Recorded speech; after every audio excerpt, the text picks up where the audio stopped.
ലോകഭൂപടത്തിൽ ഇന്ത്യയുടെ മറുകരയായ അമേരിക്കയിൽ ഇത്തവണ വേൾഡ് കപ്പ് ആവേശത്തിരയിൽ ഓരോ ഗോളുകൾ പിറക്കുമ്പോഴും ഇങ്ങ് കേരളത്തിൽ ഇരിങ്ങാലക്കുടയിൽ ഓരോ ഫലവൃക്ഷ തൈകൾ നടാനൊരുങ്ങുകയാണ് ഇരിങ്ങാലക്കുടയുടെ സ്വന്തം പ്ലാവച്ചൻ എന്നറിയപ്പെടുന്ന ഫാദർ ജോയ് പീനിക്കപ്പറമ്പിൽ.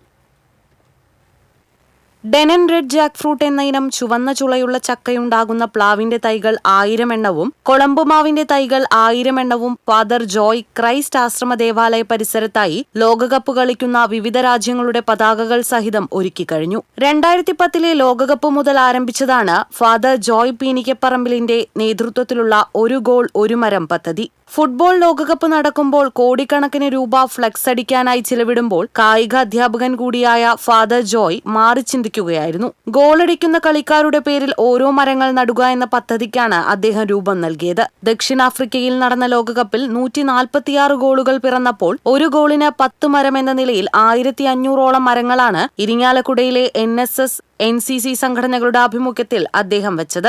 2014 അന്യം നിന്നു പോകുന്ന നാട്ടുമാവുകളെ സംരക്ഷിക്കുക എന്ന ലക്ഷ്യത്തോടെ ബ്രസീലിൽ നടന്ന ലോകകപ്പിൽ 480ഓളം മാവിൻ തൈകളാണ് നട്ടുപിടിപ്പിച്ചത്. 2018 റഷ്യൻ ലോകകപ്പിന്റെ ഭാഗമായി പിറന്ന 169 ഗോളുകളുടെ ഓർമ്മയ്ക്കായി 1600ഓളം മാവുകളും 2022 ഖത്തർ ലോകകപ്പിന്റെ ഭാഗമായി 172 ഗോളുകൾ പിറന്നപ്പോൾ 250ഓളം വിയറ്റ്നാം പ്ലാവിൻ തൈകളുമാണ് വിതരണം ചെയ്തത്. മാവച്ചൻ, പ്ലാവച്ചൻ തുടങ്ങിയ പേരുകളിൽ അറിയപ്പെടുന്ന ജോയ് പീനിക്കപ്പറമ്പിൽ ഇതിനകം തന്നെ 28,000ഓളം മരങ്ങൾക്ക് അച്ഛനായിട്ടുണ്ട്. TCV news, Irinjalakuda.